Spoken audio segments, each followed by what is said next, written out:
Somebody tell me something we talked about on Tuesday. Why did the Europeans want to go to the new land? What were they looking for? Gold. Codfish. What else? Gold. What about the big tall things with the leaves? Trees. What happened to all their trees in England and Europe? They cut them down to make their castles and whatnot. So they go from England to find this fish that they love, and they end up finding Newfoundland. And here's a newsflash: Christopher Columbus did not discover America. He never came near America. He made it to Cuba. That's as far as it got. So anybody says, well, who discovered America? Well, Christopher Columbus. No, he didn't. He discovered Cuba and what he thought was Japan. But you can hear that in the other lecture. The first inhabitants that are going to come to North America will come to North America via the land bridge. Now, this land bridge emerges during one of the ice ages, about 35 to 30,000 BCE. And it will be this area right here. The Bering Strait and the Bering Sea, of course. At the time, the ice had swallowed up all the water, so this is a big old meadow. So people from the Asian continent migrate to Canada, North America, and make their way down to South America. So anywhere between 35,000 and 25,000 BCE, you've got people coming across this land bridge. You have a glacial period, which is an ice age. There are small ones, there are big ones. If you've ever seen the movie Ice Age, Sid the Sloth manages to live through it for about, 10,000 years. Love that movie, by the way. The Bering Strait was a grassy plain, sort of like the Great Plains are now. So, what would you think would be on those plains? What kind of? Huh? Grazing animals. Grazing animals like what? Mammals, elk. Deer. There will be all kinds of little furry mammals running around. Migration will keep going until about 8,000 BCE, when the glaciers start to melt and the water starts to rise again. This will start the evolution of cultures that are, while they're similar to existing cultures, they're completely different at the same time. I know that sounds like an oxymoron, but it's true. Anybody know what an oxymoron is? Yes. What is it? Well, it's hard to explain. It's like jumbo shrimp. Okay. Like it's kind of the same thing, but it's not. Yeah. Putting two things together that have no business being together. Jumbo shrimp, military intelligence, presidential power. There's an oxymoron. So, yeah. Another with girly mind, Arnold Schwarzenegger and, all that girly mind stuff from Saturday Night Live. Because they're here to pump you up. The native cultures begin to change about 5,500 BCE. Up until this time, they are called hunter-gatherers. What does this mean? They go out and gather. They go out and gather and hunt. Are they nomadic or are they sedentary? They're nomadic. Now, an amazing thing happens simply by accident one day. Somebody notices that they had thrown some seeds down on the ground, and somehow they'd gotten covered up, and all of a sudden plants just started growing out of the ground. This, ladies and gentlemen, is the agricultural revolution. Why is it significant? I'll tell you why. Now, you don't have to move every other day because you've picked the place clean. You can grow your own food. You can store your own food. They learn how to preserve food. They already know how to do it, but they're going to do it on a grander scale. With this revolution, it's going to set up a lot of changes in society. Because you have a steady food supply, you're going to be more sedentary, you're going to be less of a nomadic society, and you're going to actually have certain things develop. You're going to have a ruling class. You're going to have social systems. You're going to have trade routes, things like that. So society is going to start to develop. This will especially develop quickly in Central America. Which culture am I thinking of? They live right here. So that's a little bit. The Mayans, right. They will advance further than any of the other tribes that will emerge at this time. You've got social changes, there are political changes, and there are economic changes. And all this started because somebody accidentally dropped a seed in the dirt and it grew. Just like I said, all explorers took off from England because of the fish. That's my theory anyway. By the end of the 15th century, there are about between 5 and 10 million inhabitants in America, in just North America and Central America. And there are about 1,000 different languages. There are about as many different cultures, different societies, different belief systems. And all this was done by a bunch of savages. They think they're savages? No. Who will think they're savages? Europeans. Tribes will start to cooperate with one another. They will beat up on each other from time to time. Has anything changed? It hasn't. They will build cooperative economies. Trade systems are set up. Family ties will be even more cemented. And a lot of these families, you have very extended kinship circles. They begin to formulate religious beliefs in the fact that they come from a totem or a spirit animal. They're descended from this animal. I'm descended actually from a wolf. I've had somebody do this totem thing for me, and I'm descended from a wolf, according to their beliefs. Jerica might be descended from a grizzly bear.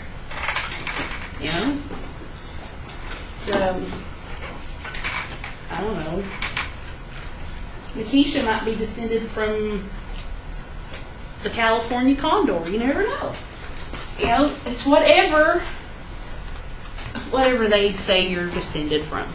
In these societies, the work is very divided as far as gender is concerned.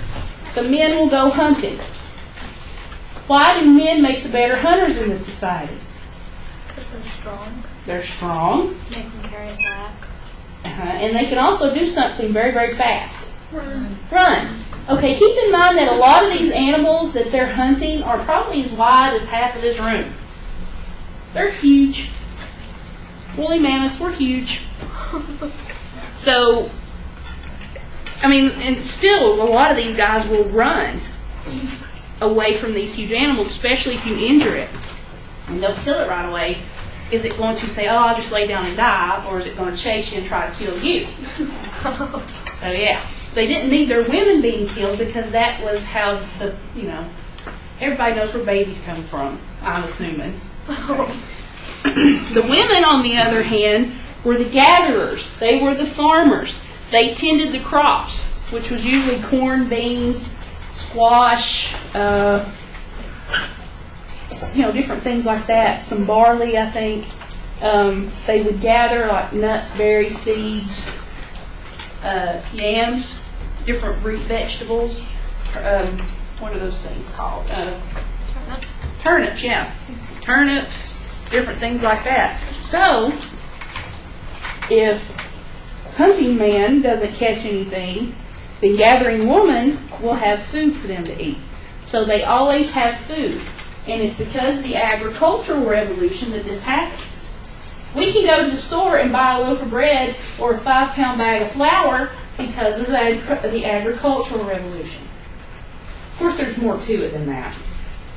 had to get past all that stuff with, wrap pieces falling into the meat and everything. So this is what's going on in society. In these tribes, women own everything. Everything is traced through the woman.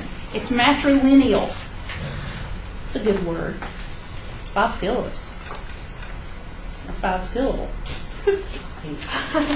So it's matrilineal. Everything is traced through the mother. The sons get advice from the uncle and not the father. A council of elders will emerge, and it has a representative from every tribe. This perfect example of this would be the Cherokee Nation. If you go over to Cherokee to not gamble, you can visit the Oconaluftha Indian village there, and you can see how each tribe was represented in the longhouse or the council house.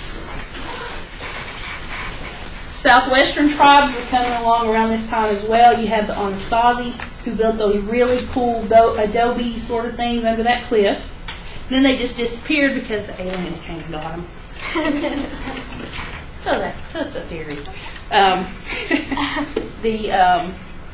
You have the Anasazi. You have the what's that other one that's down there? I can't think of what they're called. You're also going to have some Mexican Indian tribes as well. You have complex societies that have emerged from a savage people from the west to the east coast and everywhere in between. At this point, they are more civilized than civilization in Western Europe. Pretty interesting, huh? The Mesoamericans, or the South and Central American cultures, are going to evolve similar but not exactly. This is where the oxymoron effect comes into play. They develop the tribe systems, but they're also going to have architectural things going on as well. The huge pyramids that you see on those National Geographic specials were built by the Mesoamericans. They uncovered part of a city that just, the portion they've uncovered is as big as Manhattan. And there's more that they haven't been able to get to yet. They built temples, they built pyramids. We'll get to some of the other stuff in just a second. But they have taken the agricultural revolution and went completely beyond what the other tribes have done. They've learned about astrology, astronomy. They've learned about, they have government systems in place. They have a very powerful priest class. And the priests were famous for cutting out people's hearts and holding them up and offering them to the serpent god while they were still beating. And the person could sit there and for just a few minutes and watch their heart beat. There's always been human sacrifice. It was thought that if you ate the flesh of your dead enemy, you would get their bravery. This is where cannibalism comes from. I'm sorry, I'd have to be awful hungry. Yeah. There's dirt somewhere that I can eat where I would eat people. That ain't gonna happen. The Roman Empire starts to decline and will end in 1066. This is the official end to the Roman Empire. And this is when people stop taking baths in Europe. In Central America, the Mayans are just getting it kicked into gear. They're building these things. They're just learning. And yeah, they're killing people, but it's all for the greater good. So they say. They're going to do several things that the Europeans have done, but they're going to take it a little further. They build cities, huge cities. They even have the equivalent of basketball. The losing team gets sacrificed. No pressure. Yeah. They build bridges. Some of them are still there, are still in use. Aqueducts that are still in use that went up mountains. not down them, up them, at a pretty good pace. They had bathhouses. The Mayans were clean while Europe was starting to smell pretty bad. They had huge temples, huge ornate temples, decorated with golden statues to their gods, their goddesses. And they have something that they do have in Europe, but it's not, the ones in the Mayan society aren't quite as advanced, but they're pretty good. And they'll have astrological observatories, basically huge telescope places, like they have now. So the Mayans are pretty smart. In some sense, they're a lot smarter than the Europeans, because you don't have plagues among the native tribes. When do you get the plagues and the illnesses among the native tribes? When the Europeans show up, right. Yeah, they brought horses over, but who wanted smallpox? You could just left that at home. Thanks anyway, we're good here. The Mayans will develop a written language. It's hieroglyphic in nature, sort of like the Egyptian hieroglyphs, which are fascinating. I love hieroglyphs. I love to watch that movie, The Mummy, because through that movie, I'm learning to read hieroglyphs just a little bit. They have a very complex mathematics system. We have the Mayans to thank for algebra. They also discovered the zero. Now, it was thought for a long time that some scholar in India, about 100 years after they discovered it here, was the one that discovered the zero. Not true. The Mayans discovered the zero.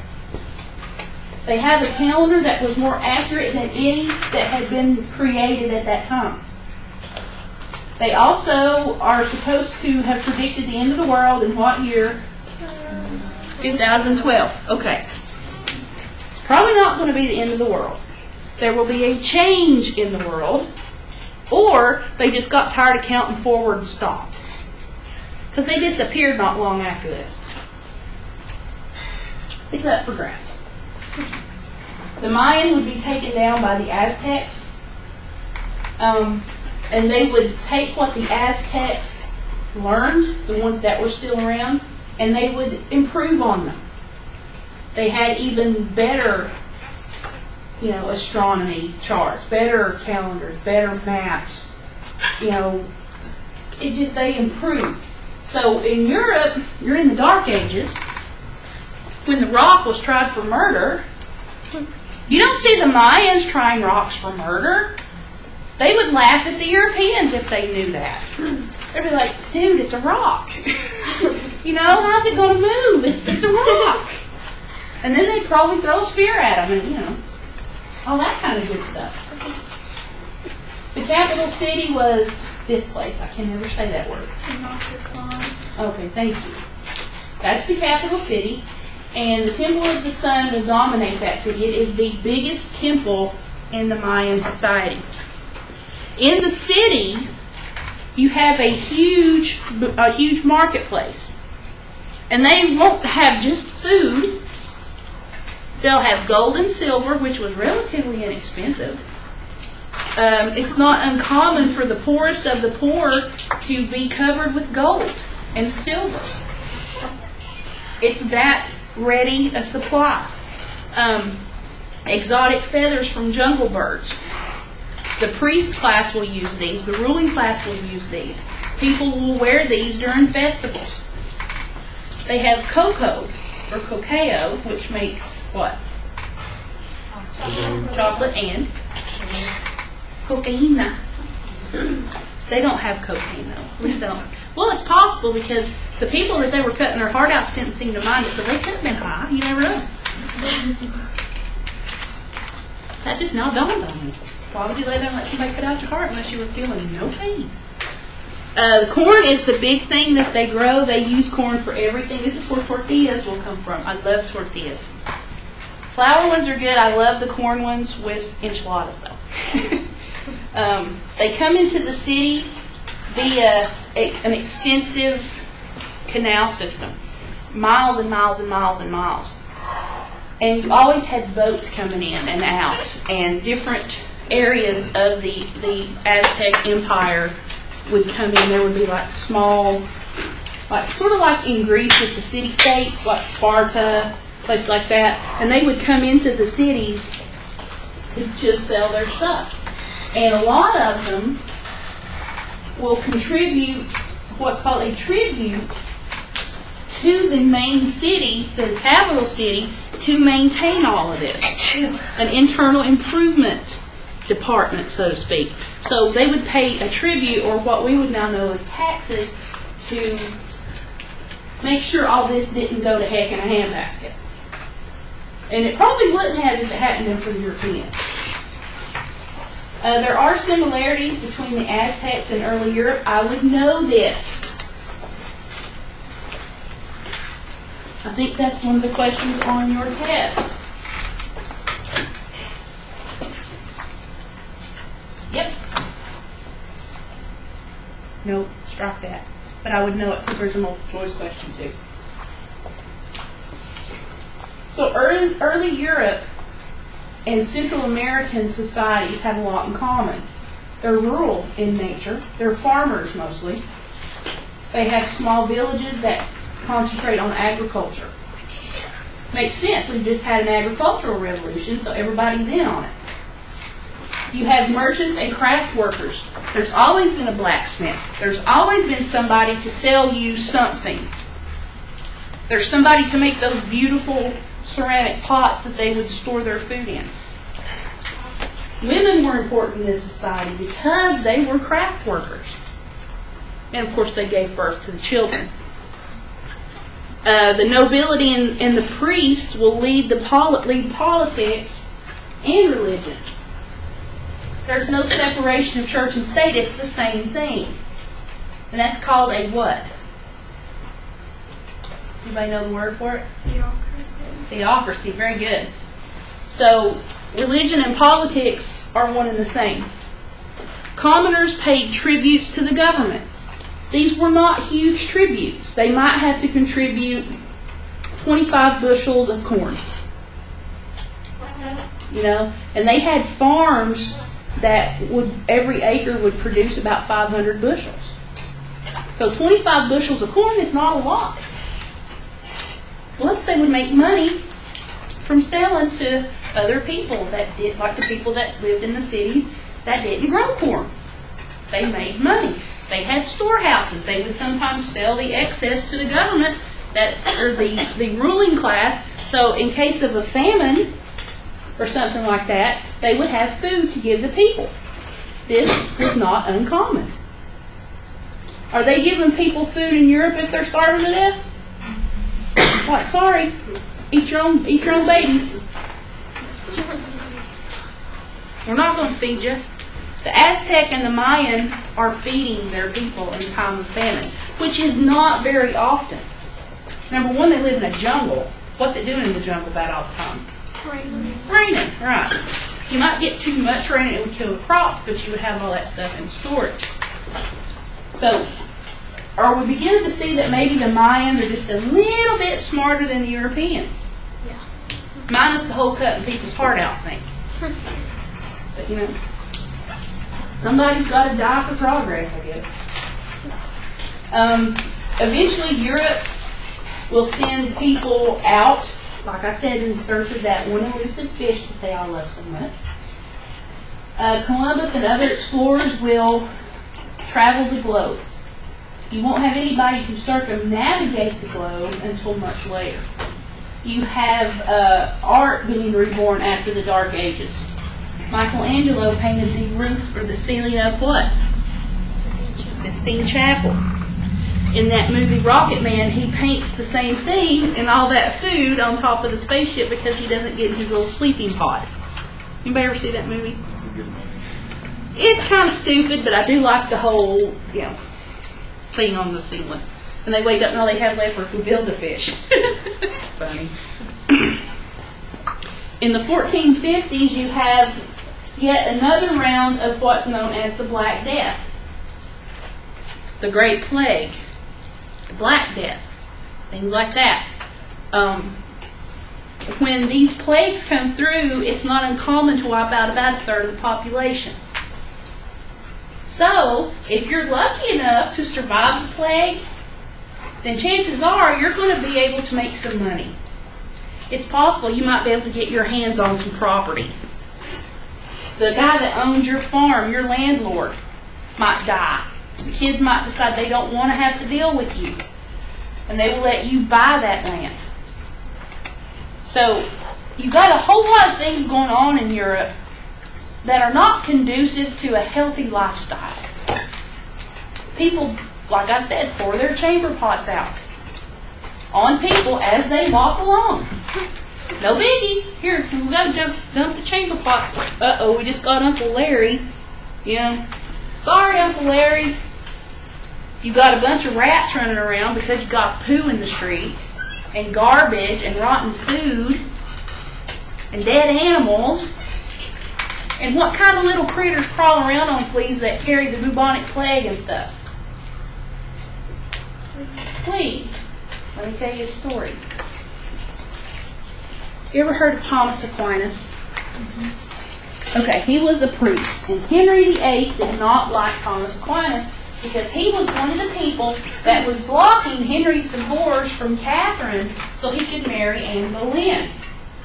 So Henry decides, I'm going to get rid of this guy once and for all. So he has him killed. He sends these guys to the chapel, and they have the audacity to cross themselves when they go in. Knowing they're going to kill this guy. So they kill him. The problem is, back then they wore a lot of wool clothing. What happens if you wash wool clothing? It shrinks. So, are they washing their clothes a lot? No. Are they bathing a lot? Are they sleeping in hay that's got all kinds of crawly creepies in it? Yeah. Alright, so they go to this chapel and they kill Thomas Aquinas, who eventually becomes a saint. And about 5 hours after he dies, the ground around him is black and moving like this. And it's just getting bigger and bigger and bigger. What happened was, as his body cooled off after his death, these pests, these fleas, these mites, these lice, can no longer get blood out of his body because he's dead, and they start leaving his body. They estimate that approximately a 6-foot perimeter of bugs came off of this guy after his death. Do you think the Mayans have these critters crawling all over them? No. Did the ancient Egyptians have these critters crawling all over them? No, they took a bath. They didn't take baths. In the Middle Ages, you got 3 baths in your lifetime. The day you're born, the day you get married, the day you die. Ladies don't even get a bath after they give birth. Can I get a ooh? So yeah, it's safe to say that people in the Middle Ages did not smell good. Their diet consists of onions, cabbage, garlic, turnips, some fish and meat products. What's cabbage give you when you eat it? They shared houses with their animals. Even the rich people kept their animals inside their castles.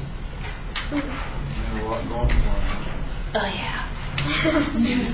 Yeah, I figure if I ever get a chance to go back in time and one of the places I can choose is to go to the Middle Ages, if I do, I'm taking a gas mask.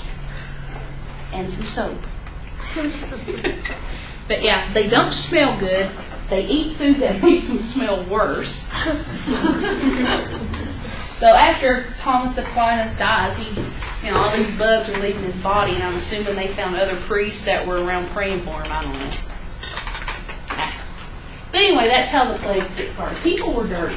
This is why it's important to take a bath, to wash your hair, to brush your teeth, and to stay hygiene. Anybody know that joke? No. It's on Beavis and Butthead. They went to school one day and they smelled really bad, and Coach Buzzcut sent them down to the clinic to learn about hygiene. And so they go down there, and this woman's in there, and they're like, yeah, Coach Buzzcut sent us down here to say hi to somebody named Jean. Jean, man. So please take a bath unless you want to get Thomas Aquinas and have Gates all over you. In the 14th and 15th centuries, 90% of the population lived in small farming villages, usually on huge areas of land owned by landowners.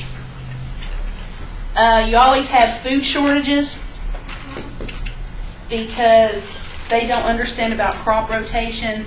They haven't learned that poo will help their food grow.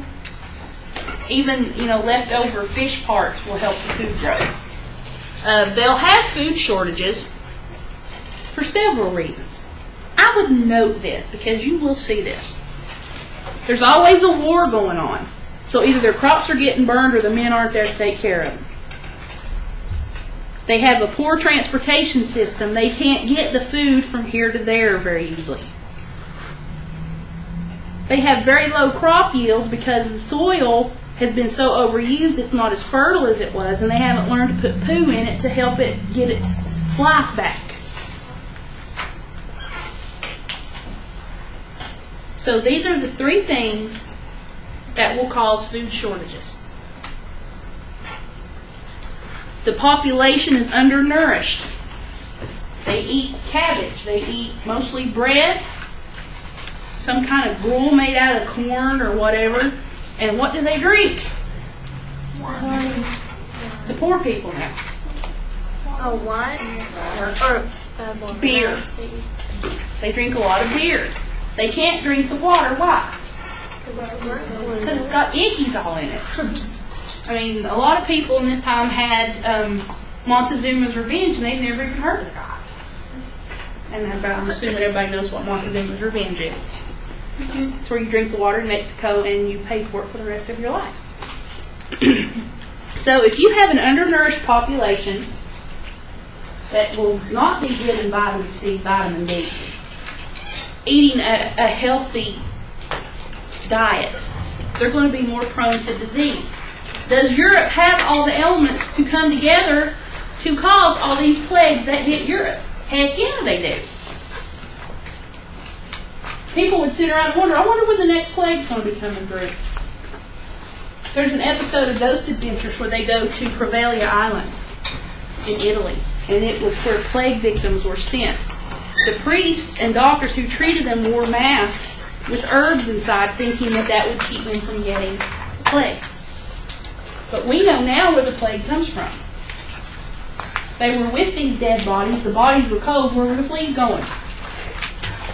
A lot of people, you know that saying, you can't get blood out of a turnip? You can't get blood out of a dead person. Just don't work. You have a lot of crime going on. People are starving to death. They're going to go out and steal food, aren't they? Then they're just going to steal stuff just for the sake of stealing it. In 1347, the Black Death will ravage Europe and wipe out about a third of the population. I would know that. If you're lucky enough to survive, then it's going to benefit you economically. There is a special on the History Channel that investigates why certain people were immune to the plague. Very fascinating show. You ever watch it? It's got all the ick and everything, the rats running around. People even look dirty. With fewer people, there are going to be more opportunities for the survivors. The rich were not immune to these plagues. They're just as susceptible. By the time Columbus will reach America, Europe is in a lot of trouble. It's always been in trouble because it is a high area of population. Now, 1347 is when the Black Death hit. It wiped out a third of the population. It lowered the population, which helped. By 1492, you've got, about 145 years? What have they been doing in Europe like crazy? What happens when the population disappears? What do you got to do? You got to make more. You got to have enough kids to work the farm. So, by 1492, you have big issues going on in Europe. Number one, there's too many people. You figure if you broke this room down into squares, and we cut this table in half in the square, there would be 4 in this one, 4 in this one. Does that leave you a lot of place to, So yeah, people don't want to be there anymore. There's not enough food. There's not enough land to go around. People want land. For some reason, people think that if they have a piece of land, then that's the best daggone thing that could ever happen to them. To me, it's just a lot of work. There's high inflation. There's high prices. It might take a week's wages to buy 1 loaf of bread. And that loaf of bread might be spoiled or molded. Interesting side fact here. They've uncovered evidence that the girls that were accusing all the people of being witches in the Salem witch trial were actually on acid trips because of a certain mold that grew on the wheat, which once inside the body turns into a substance like acid. I just thought you might want to know that. Did you know that Hitler was addicted to meth? Mm-hmm, I did. Found that on the internet. They're called Vitamilton. What was it? It was Vitamilton shots. Yeah, I've seen all those. I love the stuff about Hitler. The Hitler channel. Yeah. Actually, my husband has downloaded several really good things about Hitler that I've been watching. And he downloaded a program, The Bizarre Weapons of World War II. Sounds fun. And it's hilarious. I love it. Alright, so you got high prices, so people can't afford to buy anything. So if they can't get money, what are they going to do? They're going to steal what they want. And people will become beggars. Who's ever seen the Robin Hood with Kevin Costner? And at the back of the church, alms for the poor, alms for the poor. Basically, they're saying, give me some money. And so you give them money if you're, kind-hearted like May Marion was. I'd have said, I'll let you, scrub my floors and I'll feed you. Because chances are they would spend a lot of that money on alcoholic beverages. Not because they were alcoholics, but that's because that's all they could afford. The Europeans want to settle America for several reasons. They want to get away from scarcity and disruption. Every time you turn around in Europe, there's a war going on. Somebody's picking on somebody else. There's not enough food. There's no land. People are going hungry. Villages are getting pillaged and burned. And women are getting pillaged and burned. And it's just not a pretty sight. So they want to get away from that. There are changes going on within society. You have those lesser-known fishermen that we talked about who are now making money and becoming part of what will become the middle class. So there are changes going on. You've got technological revolutions going on. You will have the first industrialization start to happen. The economic system is crumbling in a sense. Does the Queen really have any power? The King have any power? Whoever is in the throne at the time? No. Who runs the country? Starts with P. Parliament. Parliament, right. Politics are always crazy. Henry VIII had how many wives? 6. The first one was Catherine. Second one was Anne Boleyn. Third one was Jane Seymour. Fourth one was Anna Cleves. Fifth one Catherine Howard. and the sixth one. And Catherine Parr. Right. Interesting story. On the wedding night, when he was married to the fourth one, who was Anne of Cleves, they played a hand of cards because she didn't want to be married to him. And she won her freedom. The marriage was actually annulled. So they weren't really married? They didn't consummate the marriage. They annulled it on the fact that it was never consummated because she didn't want him touching her. Henry VIII was a nasty, nasty man. And there's this thing about Henry VIII about his health you can watch, really good. Talk about all these things that were wrong with him. they used to wear these like garters on the calves of their legs to make their calves look bigger because that's how they would measure part of their physique. So he wore really, really tight things. So he always had sores and things on his legs, and it kind of just misshapen it all together. It was really nasty. What else? They think he probably had type 2 diabetes. It wasn't uncommon for him to sit down and eat an entire pig by himself. He loved sweets, and he would just constantly eat sweets. He had a lot of stomach problems. He had issues with ulcers. They think he had a sexually transmitted disease. Don't everybody act surprised all at the same time. They think that possibly he went through a stage in his growing up where he had a fever and it affected his ability to produce sons. I don't know. But yeah, he's kind of gross. He always smelled bad because of the sores on his legs, and they would treat him by putting leeches on him and stuff and bleeding him. And it's really a gross show. I think you'll like it. I loved it. I've seen it like 14 times. So you should watch it. So you got a lot of things going on in politics. And of course Henry is going to change a lot of that when he breaks from the Catholic Church. You have improvements in navigation thanks to the Portuguese. And you have expanded trade. You have better boats to go to sea. Things like that. And there are some pictures. I can show.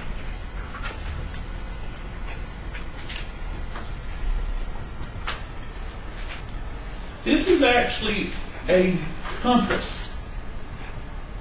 Kind of neat. It's like 500 years old. This was an early compass called a quadrant.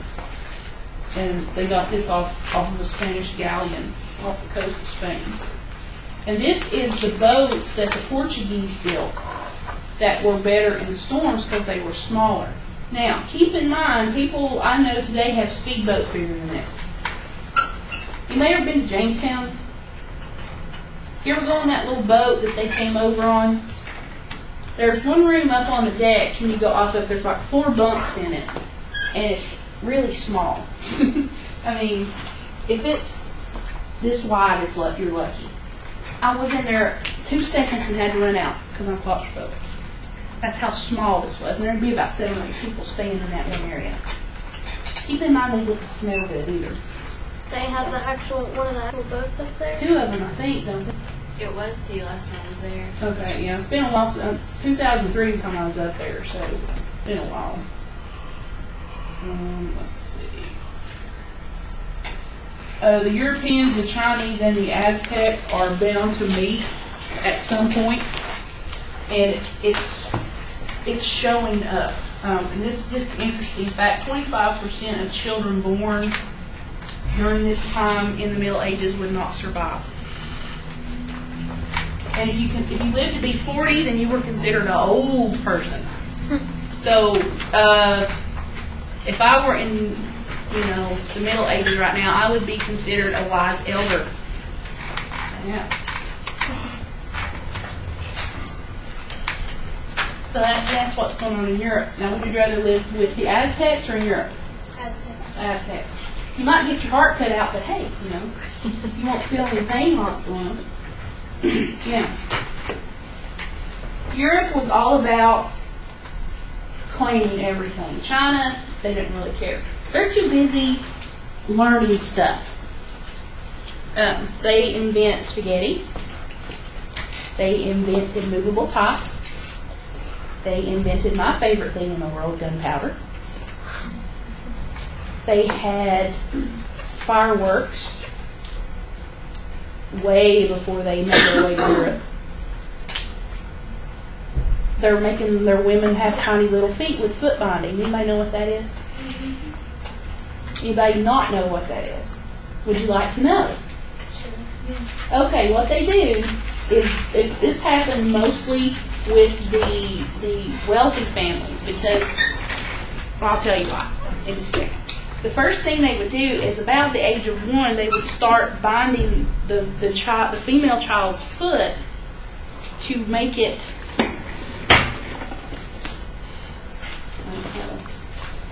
a marker here.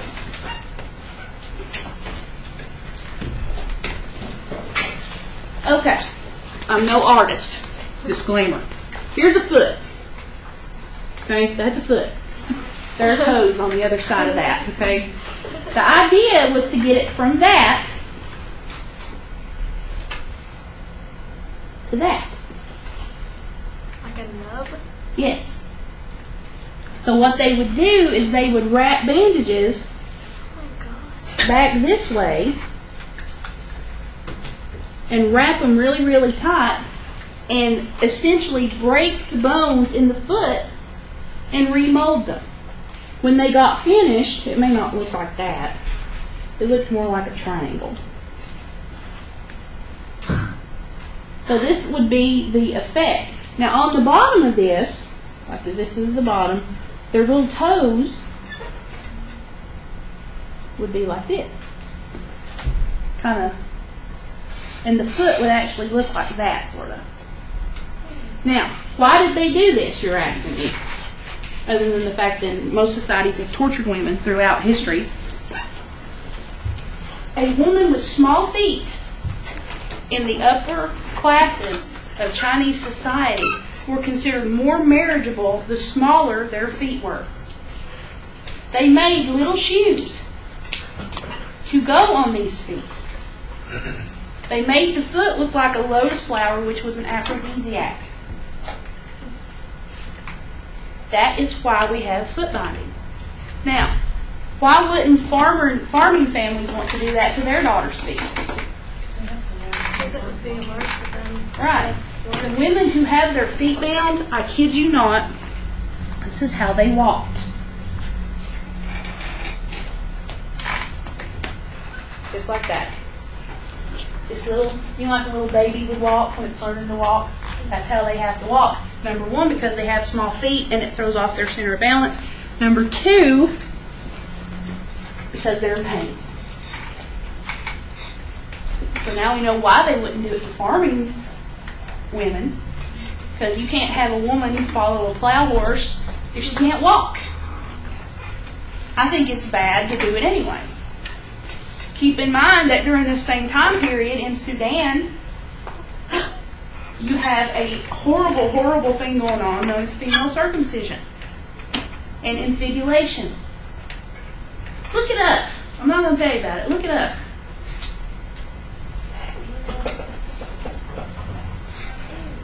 You wouldn't believe what you would find if you just look at this society. But now, to cause. I don't want to call them that. Oh well, we're back now. They don't want to colonize, they want to worry about internal improvements. They had a wonderful shipbuilding industry. They were known all over the world for their shipbuilding. They had roots in Southeast Asia. The Chinese had the technology and the knowledge to set sail to the lands nobody else had a chance. North America before Christopher Columbus. But that was a fleet they don't China will see trade fleets down the coast of Africa. And they go after gold, silver, things like that. They don't want to conquer anybody. They don't have to steal food because they have plenty of food. And what's their main food staples? And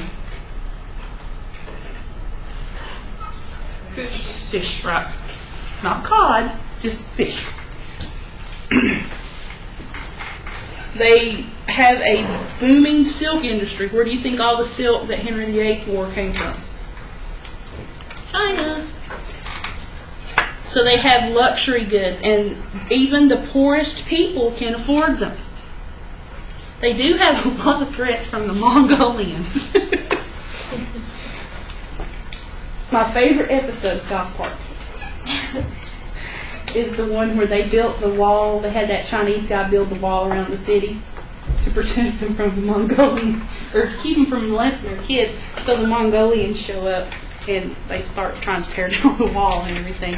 And he's like, "Blah, blah, Mongolians, knock down my wall." It's so funny. It's interesting. So the Mongols or the Mongolians are a threat to China, and this is why they build the Great Wall. Spain will make it to the New World first, not North America, but to Central America.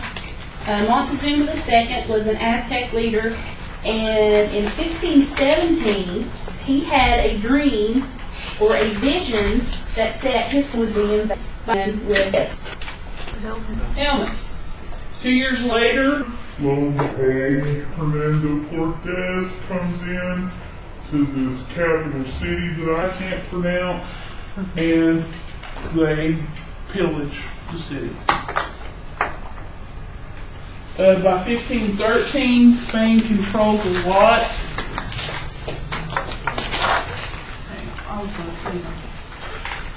By 1513, Spain, Caribbean, the whole basin.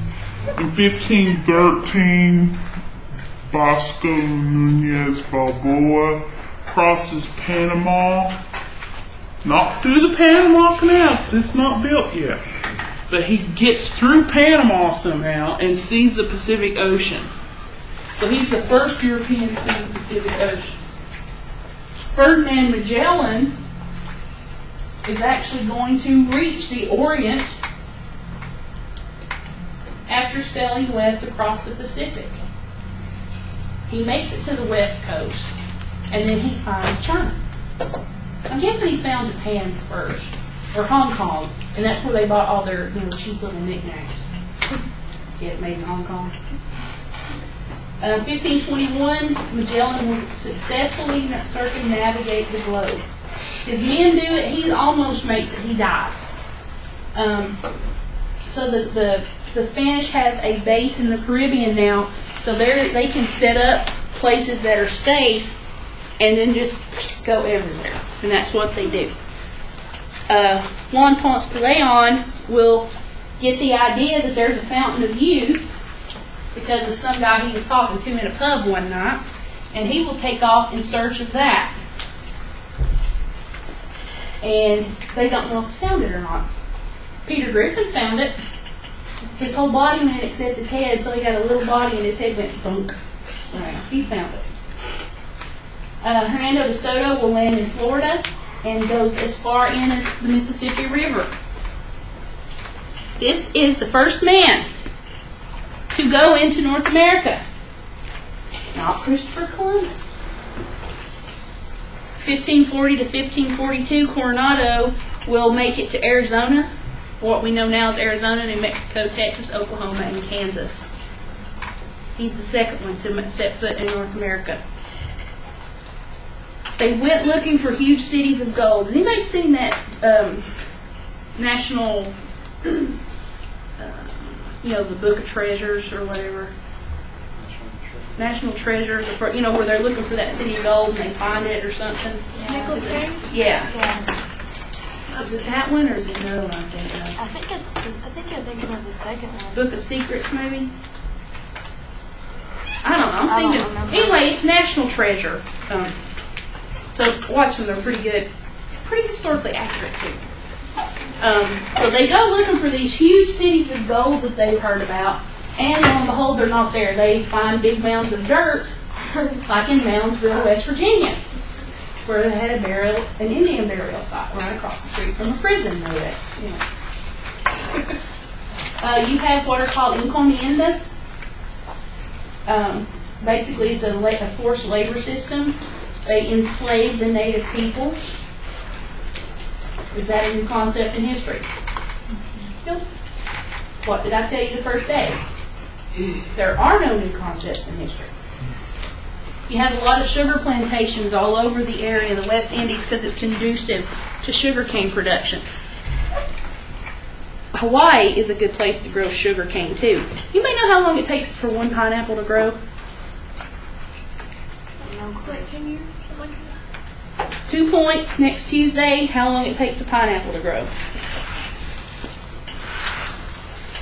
So you have the importation of black slaves begin with the sugar plantation in the West Indies. It is not the cotton planters in the South that start slavery. Everybody thinks that. And that's not how it went down.